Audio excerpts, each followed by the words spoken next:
जय श्री कृष्ण। राधे राधे। आज साल भर का त्यौहार आया है, बड़ी तीज। राजस्थान में कई जगह कजली तीज भी कहते हैं, कई जगह बड़ी तीज कहते हैं। और ये सौभाग्य का प्रतीक है और हर सुहागन औरत से बड़े चाव से करती है, 16 श्रृंगार करके सजती है, संवरती है। और कुंवारी कन्याएं भी इसे बड़े उत्साह से करती है, अच्छे वर की प्राप्ति के लिए। और सुहागन महिलाएं अपने सुहाग की रक्षा के लिए और सुहाग की वृद्धि के लिए ये व्रत करती हैं। आज हम कहते हैं बड़ी तीज की कहानी। एक साहूकार था जिसके 7 बेटे थे और एक बेटी थी। तो बड़ी तीज आई तो सातों बहुएं उस व्रत करने लगी बड़ी तीज का। तो बहन छोटी थी तो बहन ने बोला मुझे भी करनी है बड़ी तीज। तो सबने मना किया, बोले नहीं मैं तो करूँगी। तो दिन भर बड़ी तीज उसने की, कुछ नहीं खाया, क्योंकि बड़ी तीज में बस पानी भर पीते हैं, वो भी 16 झूले खाने के बाद पानी पीते हैं। 16 साल तक, 16 साल के बाद आप बिना झूला खाए पानी पी सकते हैं। तो उसने भी व्रत किया, बहन ने भी। अब शाम होते होते बहन एकदम सुस्त पड़ने लग गई। तो भाइयों को चिंता हुई, भाइयों की बहुत दुलारी बहन थी। तो भाइयों ने 6 भाइयों ने बोला कि हम लोग जाते हैं और पर्वत के पीछे दिया ले जाते हैं, उसके ऊपर छन्नी लगा के और चांद बनाते हैं। रोशनी हो गई तो तुम बहन को उठाना कि चांद निकल गया, बहन पूजा करके रोक लेगी। अब चांद तो लेट निकलेगा जब तक बहन पता नहीं मर ना जाए। तो भाइयों ने बोला ठीक है। 6 भाई दिया और छन्नी लेके गए पहाड़ के पीछे जाके, और जहाँ छत से दिख रहा था पहाड़, वहाँ जाके और दिया रखे के ऊपर छन्नी रख दी। और जब उजाला होने लगा तो 7वें भाई ने उठाया, बोले बहन बहन देख चांद निकल आया, पूजा कर ले और 12 रोक ले। तो उसने बोला भाभी लोग तो नहीं रोक रहे। बोले अभी कुंवारी कन्याओं का हुआ है, बोले भाभीयों का बाद में होगा। बहन ना समझ थी, बहन ने पूजा कर ली और 12 खा ली और सो गई। ये करने से कजली माता रुष्ट हो गई, गुस्सा हो गई। कुछ दिन आए, दिन बीतने लगे, उसकी शादी हुई। शादी करके वो ससुराल गई। अच्छे साहूकार के परिवार में शादी की थी उसकी माँ पापा और भाइयों ने, क्योंकि बहुत दुलारी थी। जैसे ही वो गई तो वहाँ 6 भाई तो अच्छे थे और 7वां जो उसका पति था वो वैश्या के लक्षण में पड़ गया। रोज वैश्या के जाता और अपना पूरा धन वैश्या के ऊपर लुटा दिया और उसको कोढ़ भी निकल आई।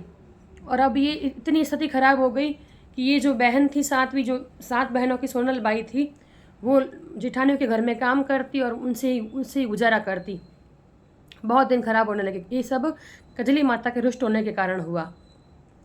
तो वो काम कर रही थी। एक दिन जैसे ही भादव मास आया, भादव मास की 2 दिन पहले सब लोग है ना गेहूँ सेक रहा, कोई चावल सेक रहे, कोई दाल सेक रही जिठानियाँ। तो उसने पूछा ये आप क्या कर रहे हो? बोले तुझे नहीं पता, बड़ी तीज आ रही है जो हम इसका सत्तू बनाएंगे। बोले 1.25 किलो का सत्तू बनाते हैं। और इससे तो बोले इससे क्या होता है? बोले इससे सुहाग में वृद्धि होती है, सौभाग्य मिलता है, सुख शांति मिलती है, आरोग्य रहता है, सब कुछ अच्छा रहता है, सुहागनी को व्रत करना चाहिए। तुझे नहीं पता? बोले नहीं पता मेरे को, तो पहले शायद मैंने एक बार किया था, फिर पता नहीं मेरे को। तो बोले तू भी कर लेना। तो बोले मेरे पास तो है ही नहीं 1.25 किलो 12 बनाने के लिए। तो बोले तू ऐसा करना, पहले के ज़माने में घट्टी में लोग पीसते थे, इसको चूर्ण बोलते हैं। चावल दाल और गेहूँ को सेक के और फिर पीसते हैं, उसको चूर्ण बोलते हैं। उसमें फिर शक्कर मिला के और घी मिला के सत्तू बनाते हैं। जिठानी ने बोला तो हम सबकी गट्टी झाड़ना और उसमें से जो निकलेगा एक तू भी बटली बांध लेना, तू भी पूजा कर लेना, भगवान तो भाव के भूखे हैं, कजली माता तेरे ऊपर प्रसन्न हो जाएगी, तेरे भी अच्छा हो जाएगा। अब उसके मन में बहुत उल्लास कि मैं भी कजली माता का व्रत करूँगी।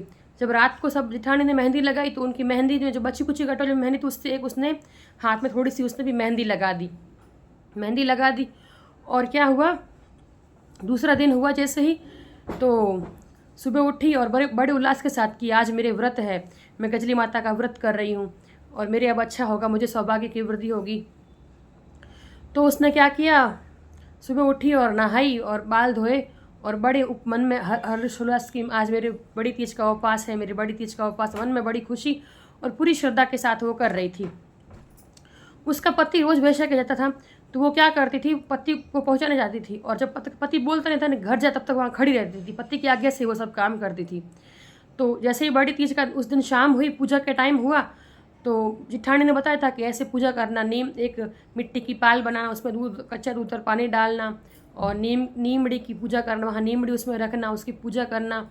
और फिर उसमें सब कुछ बताया कि दूध दही मिक्स करके फेद बनाना, फ्रूट जो जो उन्होंने जेठानी ने दी वैसे उसने बताया, बोले पूजा कर लूँगी। जैसे पूजा करने बैठ ही रही थी वो, इतने में पति ने बोला मुझे वैश्या के यहाँ पहुँचा। तो वो पति को लेके वैश्या के यहाँ गई अब उस दिन खूब बरसात हो रही थी और पति बोलना भूल गया कि तू घर चली जा। उसने पति ने उसको बोला ही नहीं कि तू घर चली जा। अब वो बाहर खड़ी रही और पति को इतने अंदर क्या हो गया कि वो वैश्या से लड़ने लगा। लड़ते लड़ते पति ने बोला, वैश्या को मेरा सारा धन मेरे को दे। वैश्या ने गुस्से में सुई तक सब लेके ठेले में लाद दिया। वो अंदर लड़ रहा था, वैश्या और उसका पति। इतने में वैश्या ने क्या है 1.25 किलो चांदी की थाली में चावल का बारा बना के रखा था और चांदी के कलश में फेदर बना के रखा था। फेदर बोलते हैं दूध और दही को मिक्स करके बनाते हैं, शक्कर डाल के उसको फेदर बोलते हैं। और फ्रूट का थाल भरो सब रखा था, उसके चौक में रखा था। और जैसे ही बारिश आई तो बारिश में से पानी गिरा तो वो चौक में से उसके बाहर आ गया। पहले बड़ी बड़ी नाले होती थी, उसमें से होके वो बाहर आ गया। एकदम बाहर आया तो आकाशवाणी हुई कि अड़ेली ये बड़ेली, सातों भाइयों की बहन सुहागण हो तो डोंडो घोड़ पी। उसने बोला, किसको बोल रहे हैं ये? फिर आकाशवाणी हुई, अहेलड़ी हे सहेलड़ी, सातों भाइयों की बहन जो सुहागण हो तो डोंडो घोड़ पी। वो बोले, सातों भाइयों की बहन तो मैं ही हूँ। तो फिर आकाशवाणी हुई, सहेलड़ी तुझे ही बोल रहे हैं, बैठ जा यहाँ पूजा कर ले।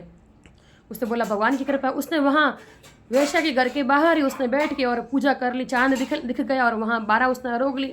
12 की पूजा करके प्रसाद ले ली और वहाँ खड़ी रही। जैसे ही उसकी पूजा संपन्न हुई पूरी और उसको वैश्या को बोला उसका पति कि मुझे मेरा सब सारा धन दे। उसने पूरा धन तो ला दी था और पूरा धन गुस्से के मारे दे दिया। वो बोली, ये तो वैसे गुस्सा करते, आज ले जाकर कल वापस लेके आएगा। और उसके ऊपर क्या है, कजली माता जो तुष्टमान हुई थी वो वापस तुष्टमान हो गई, जो रुष्टमान हुई थी। उसी कारण उसके पति की बुद्धि घूम गई। और फिर पति बोला, मुझे पहुंचा तो बाहर जैसे ही गेट खुला तो देखा कि बीवी खड़ी है। बोले, तू अच्छा है खड़ी है, चल अपना सब धन लेके चलते हैं। पूरा धन लेके पति और पत्नी दोनों घर गए और उस कजली माता की कृपा से उसके पति की पूरी कोट झड़ गई और घर में पूरे अच्छे हो गए, पूरा धन वापस आ गया। और एकदम सुबह चौपट पासा खेल रहे और बच्चे बारा खा रहे। इतना बड़ा सत्तू का बारा था। तो जेठानियों के यहाँ सुबह काम करने वो गई ही नहीं। तो जेठानियों ने बोला कि चाची आई नहीं, बच्चों को बोला जाके देख के आओ। तो बच्चे देखने आए तो बोले, चाची के तो बच्चे सत्तू खा रहे हैं और चाची चौपट पास से खेल रहे हैं। बोले, ये क्या हो गया? जेठानी आई भागती कि तूने ये क्या कर दिया? बोले, कुछ नहीं, आपकी कृपा से आप लोगों ने मुझे बताया, कजली माता का व्रत मैंने किया, कजली माता मेरे ऊपर तुष्टमान हो गई। बचपन में मेरे भाइयों के कारण कजली माता मेरे ऊपर रुष्टमान हो गई थी, इसी कारण मुझे ये सब मुझे भोगना पड़ा। और अब कजली माता मेरे ऊपर प्रसन्न हो गई। कजली माता उसके ऊपर प्रसन्न हुई, वैसे सबके ऊपर प्रसन्न रहे। कजली माता उसके ऊपर रुष्टमान हुई, वैसे किसी के ऊपर रुष्टमान ना रहे। जैसा उसके भाइयों ने किया वैसा किसी के भाई ना करें। और श्रद्धा से पूरा कजली माता का व्रत करे। कजली माता सबका सुहाग अमर बनाए रखे। जय श्री कृष्ण, राधे राधे, खम्मा गणिसा।